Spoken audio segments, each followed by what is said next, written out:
umusambanyi n'umusambanyikazi bajye bakubitwa inkoni 100. Igihe bazikubitwa ntimugashyiremo amarangamutima yo kubabarira ngo niba mwemera Allah n'umunsi w'imperuka. Igihe bakubitwa habe hari itsinda ry'abemera rihamya ibihano byabo. Nta kujya kwirerana imamu ngo mubita ariko sishaka ko uyu abimenya. Hoya hagomba icyo kimwari gutinyira cyuko abantu bazamenya ko wasambanye. Cy'impamvu yuko ubwira shawa zawe ati nyaboneka ihangane kuko bazanseka. Kuko utanashaka gukubitwa izo nkoni 100 niba wazitinya uzicare kumbabura igihe kingana n'amasegonda 3-5 iri kwaka, numva wicayeho uri kwihanganira ubwo uwo muriro na jana musaba wayihanganira. Dusozereza ahangaha hanyuma.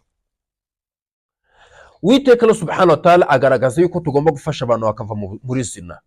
Wa ankihu li ayama minkum wasalihin min ibadikum wa imaikum yakunu fuqara ayughnihimullahu min fadli. Mujye mushingira, Imana iti mujye mushingira ingaragu muri mwe. Ntabwo ari cyagiye cyo kubwira umugore ati rero ubwo rwageze ukwezi gutagatifu kwa Ramadhani kugiye kwinjira na Rajabu busubiye iwanyu uzagaruka Ramadhani irangiye, uzagaruka Rajab irangiye, uzagaruka Shaban irangiye, uzagaruka ibyo ni ikizira. Twewe Muslimu amenye yuko ikintu cya mbere agomba gukuraho ari ugufunga nikahi, yireze ku babyeyi, hanyuma buke anafunga nikahi tutagoranye. Sheikh, abasilamu muri iki gihe dusigaye dukora mu bintu bijyanye no kwemezanya. Nicyo kintu kigizwe muri iki gihe kuribanaho, kwigana. Kanaka yakoze ubukwe bwa miliyoni 5 nanjye mbukore cyangwa se ndenzeho. Mu mvugo z'ubu ibintu byo gutwika. Aywa. Nyamara ibyo ntabwo ari byo. Amandazi 6 inaha iwacu Rubavu indazi ishobora kugura amafaranga 100. Mu zindi mvugo z'abaciri. Assalamu alaikum wa rahmatullahi wa barakatuh. Wa alaikum assalam wa rahmatullahi wa barakatuh. Uyu munsi ngize umugisha ukwakira niba ari mwalimu niba ari Sheikh simbiza araza kwivuga kuri YouTube channel iri gukora kuri content zigiye zitandukanye. Uyu munsi tugiye kuganira, hanyuma nishimiye mbere na mbere kukwakira, ni by'agaciro. Shukran. Ko nagiye nakira n'abandi bashaka bagiye batandukanye barimo Karidwaha, Mukhtar. Nawe nishimiye kuba uyu munsi uri kuri kamera za Jarudi Kells. Aywa. Ndumva watangira ukibwira abantu ko ari ubwa mbere bakubonye hano, wenda hari abakuzi hari n'abatakuzi, ko ntago bose baba bakuzi, ko bose ntago bari kuri cyane cyangwa se ntibakubona ku musigiti wenda dusengeraho. Reka dutangire ibwira abantu hanyuma uhite wanzika. Assalamu alaikum wa rahmatullahi wa barakatuh. Amazina yanjye nitwa Sheikh Yasin Rubavu. Ndi umuvugabutumwa nk'ibisanzwe, tuziranye kuri channel nyinshi no ku mbuga nkoranyambaga henshi. Abenshi mumenyereye kuri Dawa TV, Dawa Rwanda TV ya Rubangisa n'izindi channel nka Sheikh Yasin Rubavu n'izindi ntashobora kuba navuga. Uyu munsi rero nakiriwe ahangaha, ndagira ngo mwihangane gato tuganire ku minsi mitagatifu turimo, cyangwa se mu kwezi gutagatifu kurimo, uko kwezi kwitwa Rajab. Naam. Uwiteka Allah subhanahu wa ta'ala aratuganira muri Qur'ani ntagatifu, nahmaduhu wa nusalli ala rasulil karim. Imana iti inna iddata shuhuri inda Allah 12 shahran fi kitabillah yawma khalaqa as-samawati wal arda منها 4 حرم منها 4 حرم ذلك الدين القيم فلا تظلموا فيهن أنفسكم. Uwiteka Allah subhanahu wa ta'ala aratugana muri Qur'an avuga ati, ni sura Tauba ku murongo 36 ati, umubare w'amezi imbere Allah subhanahu wa ta'ala ugizwe n'amezi 12. Muri yo harimo amezi 4 matagatifu. Ayo mezi 4 matagatifu niryo dini ryuzuye, nimuzihuguze muri yo mu gukoramo ibikorwa byiza. 4 hurum, amezi 4 matagatifu, kizira kuyakoramo ibikorwa bibi, ibyaha bitandukanye mu sheri yose. ndetse nimuzuguze muri ayo mezi gukora ibikorwa byiza bitandukanye. Mu buhe buryo? Abantu barimo kwitegura ukwezi kwa Ramadhan, ariko cyane cyane muri ano mezi matagatifu Allah subhanahu wa ta'ala yagaragaje ko tugomba gukoramo ibikorwa byiza. Mbere na mbere yamenye thalathatu mutawaliyat, ni Dhulqaada, Dhulhajji ndetse na Muharram, hakiyongeraho n'uku kwezi kwa Rajab. Ni aya mezi ane matagatifu kizira ko yakoramo ibikorwa bibi. Allah yahaye agaciro abasore n'inkumi ngere ngo tubagarukeho mbere ko tureba ibyiza byo gukoramo. Abasore mukore tawuba mbere ya byose, mujya kwirega hari ikosa ababyeyi mukora. Mumaze kumenya yuko abasore n'inkumi babanye mu buryo butemewe, kuko baje kwirega mu kwezi kwa Rajabu mu buryo bwo kwitegura Ramadhan, mukabwira ati sawa, noneho bwo mwireze mwitegura igihe kingana n'amezi abiri. Aya mezi abiri yo kwiteguramo ubukwe, gushyingiranwa, ariko niri ni ikosa rikunze kubaho. Ni nko kubabwira ati mwari mumaze igihe kirekire mubana, musambana, mukora zina, ariko noneho basi noneho kuva mwireze mukore zina mu gihe kingana n'amezi abiri mwitegura. Ibi si byo.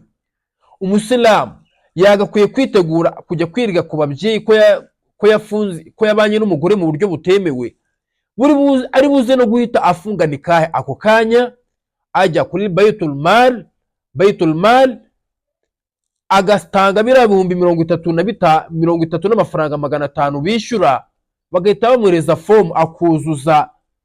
Ibyo nabyo bikorwa mbere y'icyumweru kimwe kugira ufunge nikahe. Tuvuge uyu munsi turi kwa kabiri, ukajya uyu munsi kwishyura ibihumbi 30 n'amafaranga 500, bakaguha kiriya gipapuro ukacyuzuza, kundi kuwa kabiri ugafunga nikahe, ukava muri zina. Ntabwo ari cya gihe cyo kubwira umugore ati rero ubwo rwageze ukwezi gutagatifu kwa Ramadhan kugiye kwinjira na Rajabu, busubiye iwanyu uzagaruka Ramadhan irangiye, uzagaruka Rajab irangiye, uzagaruka Shaban irangiye, uzagaruka. Ibyo ni ikizira.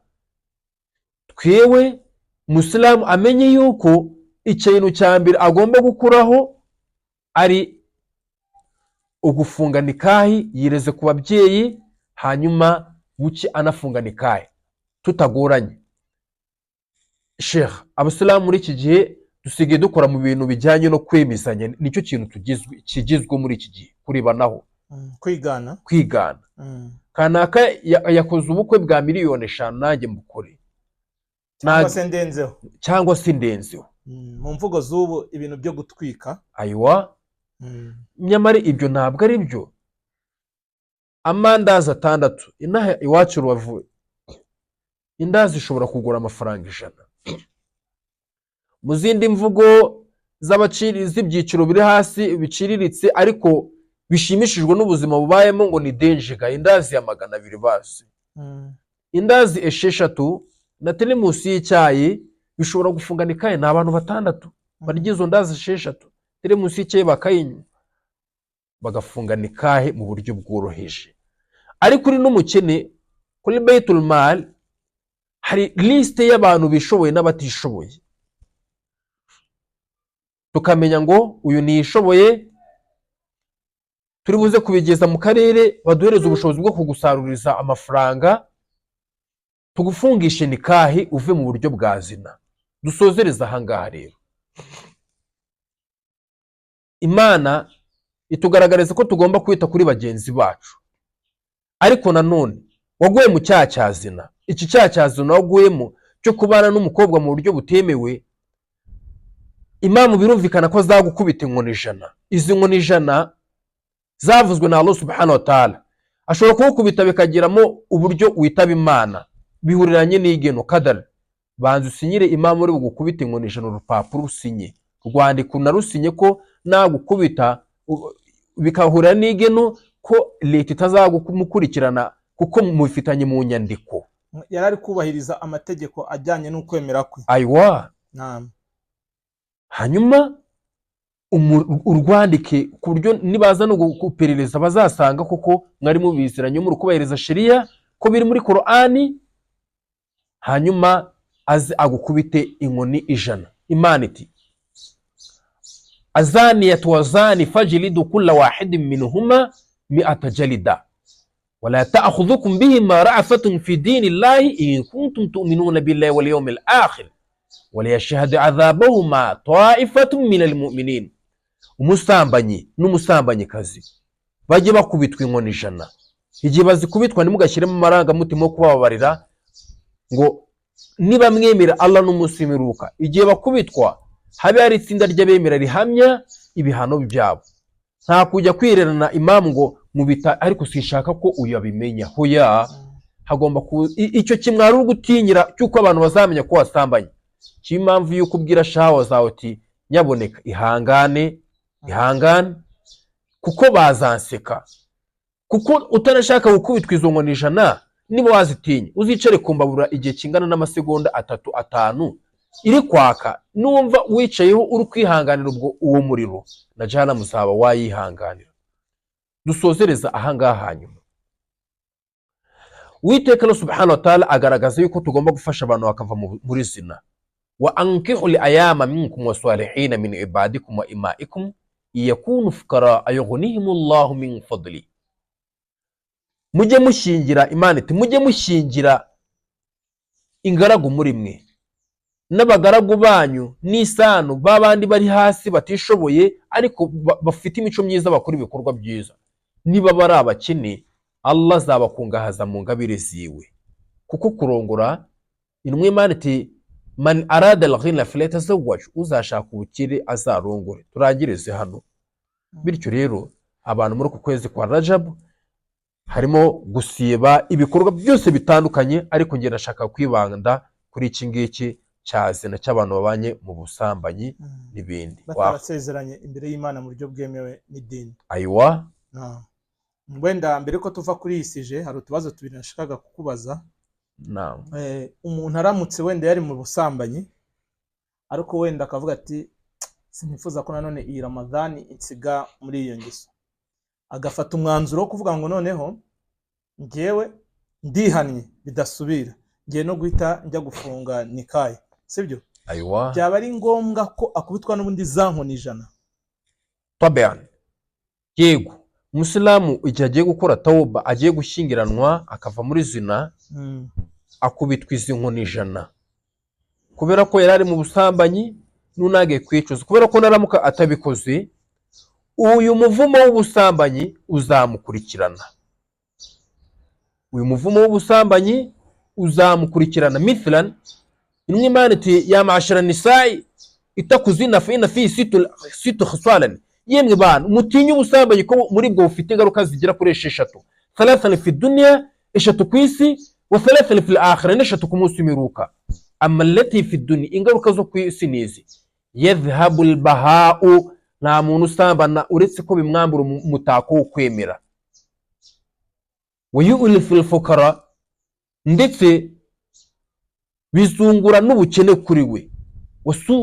Wa yunkusu al-umra, ndetse bigatuma abaho n'igihe kigufi cyo kubo apfa vuba. Wa amma allati fil akhirah, zo kumusimirukana nizi: fasakhatullah, alazaba kurakariye. Wa su'ul hisab, barura rya kumusimirukana birizaba riremereye kubera ubusambanyi. Wadhabu nari n'ibano byo kumusimirukana by'umuriro bikubeho byinshi. Niyo mpamvu rero umuntu ukoze tawba abanza, ugiye gushyingira yasambanyeho rimwe, uri umukobwa uri umusore, babanze bakubite inkoni 100. Humura naho waba warasambanye n'abantu benshi mbona babimbaza, naho waba warasambanye n'abantu 1000 ni inkoni 100. Gusa iyo umaze kuzikubitwa ukongera ugasambana, nyuma yo wongera gukubitwa inkoni 100. Iyo wibeshye ugasambana warabaye umugore n'umugabo, mugasambana none mwarabaye abagore, muri sharia ya Islam ubicishwa amabuye. None se ko tubona muri iki gihe mu Rwanda wenda iryo tegeko risa naho ritubahirizwa, ubona ari ukubera iki? Cyangwa se wenda ntago twavuga ko wenda abantu iyo ngeso batayikora ko byaba bigoye nanone?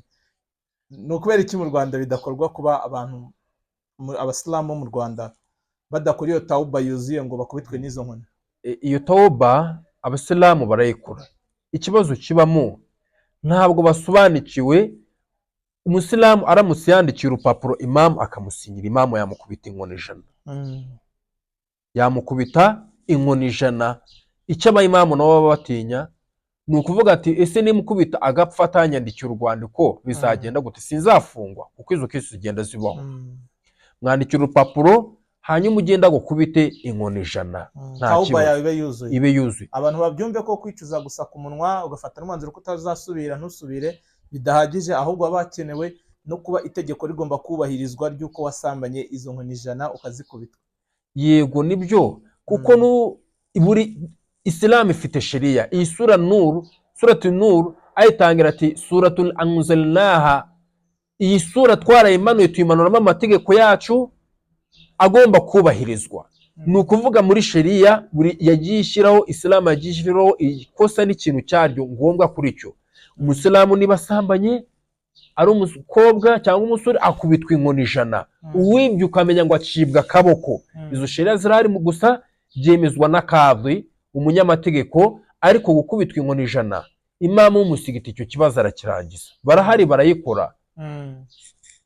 Ndumva wenda tuzagira ikindi gihe cyo kugaruka. Urabona ko ibibazo ni byinshi kandi n'abantu bari buze gushyiramo n'ibindi bibazo muri comment cyangwa se nyunganizi. Hanyuma reka dusoreze hano, ndakusaba nyine ko wazagaruka kugira ngo ujye ugaruka, wenda ufate nk'umunsi umwe mu cyumweru ujye unyura kuri iyi chaîne wigisha abantu bari kuri urubuga. Dufite abantu 9,000 mu gihe cy'imyaka 2,290. Ndakeka uku kwezi kwa mbere gushobora kurangira twuzuje abantu 10,000. Urumva ko byaba ari ibintu by'ingenzi cyane ko hari abantu benshi wajya ufasha kugira ngo duhugure, utwongere ubumenyi, unatwibutse cyane ko urwibutso rugira abemera akamaro.